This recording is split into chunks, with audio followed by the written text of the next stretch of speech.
আমরা জুলাই গণ অভ্যুত্থানে ছাত্র জনতার 2000 ঊর্ধ্ব ছাত্র জনতার শাহাদাতের ভিত্তিতে আমরা সরকার গঠন করেছি এবং সরকারে আমরা খুনিদের বিচার এবং ফ্যাসিস্ট হাসিনা যে এই প্রতিষ্ঠানগুলোকে ধ্বংস করে দিয়ে গেছে সেই প্রতিষ্ঠানগুলোর সংস্কার এবং একটি গণতান্ত্রিক পট পরিবর্তনের জন্য সুষ্ঠু নির্বাচনের ব্যবস্থা আমাদের সরকার অঙ্গীকার।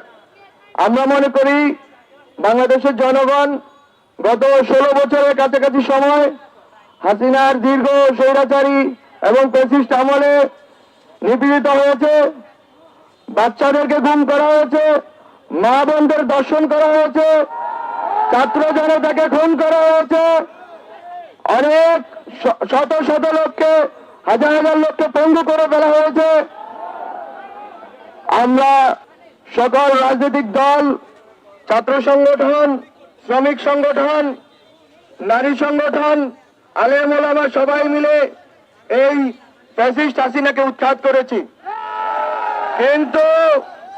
কিন্তু ফ্যাসিস্ট হাসিনা যেই ব্যবস্থার উপরে দাঁড়িয়ে যে প্রতিষ্ঠানগুলোকে কব্জা করে মানুষের উপরে গণহত্যা চালিয়েছে, নির্বিচার নিপীড়ন চালিয়েছে, লুটপাট চালিয়েছে, গুম খুন ধর্ষণ করেছে, সে সকল প্রতিষ্ঠানগুলোকে সংস্কার ব্যতীত আমরা যদি ন্যূনতম সংস্কার না করে নির্বাচন করি তাহলে এই প্রতিষ্ঠানগুলো থেকে যাবে এবং জনগণ কখনোই বৈষম্য এবং নিপীড়ন মুক্ত হতে পারবে না।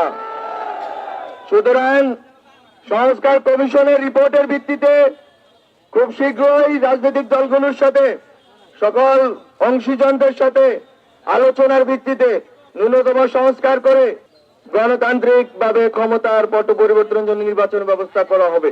আমি শুনতে পেয়েছি হাজীগঞ্জে 4 জন শাহাদাত বরণ করেছেন, তাদের স্মৃতির প্রতি শ্রদ্ধা জানাই এবং যারা আহত আছেন তাদের প্রতি আমি শুভকামনা জানাই যে তারা সুস্থ হবেন এবং তারা আমাদের এই লড়াইয়ে থাকবেন।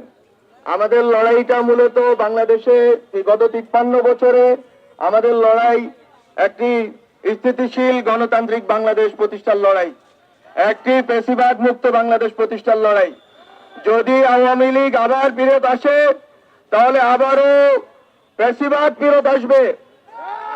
আপনারা জানেন 1975 সালের এই দিনে 25শে জানুয়ারিতে শেখ মুজিবুর রহমান সাহেব বাকশাল প্রতিষ্ঠা করে বাংলাদেশের সকল গণতান্ত্রিক অভিযাত্রাকে নস্যাৎ করার অপচেষ্টা করেছিলেন এবং সেই বাকশাল 4টি বাদে অন্য সকল দৈনিক পত্রিকাগুলোকে নিষিদ্ধ করেছিল, মত প্রকাশের স্বাধীনতাকে লুণ্ঠিত করেছিল এবং নির্বিচার ওই সময়ে বাকশাল প্রতিষ্ঠার পূর্বপর অনেক বিরোধী নেতৃবৃন্দকে, কয়েক হাজার বিরোধী নেতৃবৃন্দকে শেখ মুজিবুর রহমান খুন করেছিলেন, গুম করেছিলেন। তার ওই সময়কার আওয়ামী লীগের নেতৃবৃন্দ একই স্টাইলে গুম খুন ধর্ষণ করেছিলেন। আমরা শেখ মুজিব, শেখ হাসিনার শাসন আর বাংলাদেশে চাই না। আমরা বাংলাদেশে আওয়ামী লীগের ফ্যাসিবাদী চাই না। আমরা চাই বাংলাদেশ পন্থীদের হাতে থাকবে।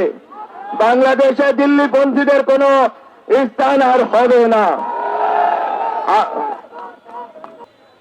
আমরা বলেছি বিএনপি, জামাত নির্বিশেষে যত রাজনৈতিক দল আছে, ছাত্র সংগঠন আছে, ছাত্ররা আছে, শ্রমিক, নারী, আলেম ওলামা আছেন, সবাই যারা বাংলাদেশ পন্থী তারাই বাংলাদেশে থাকবেন এবং এই বাংলাদেশে সুষ্ঠু নির্বাচন প্রক্রিয়ার মধ্য দিয়ে তারা পজিটিভ একটি কম্পিটিশনের ভিতর দিয়ে বাংলাদেশে শাসন প্রতিষ্ঠা করবেন।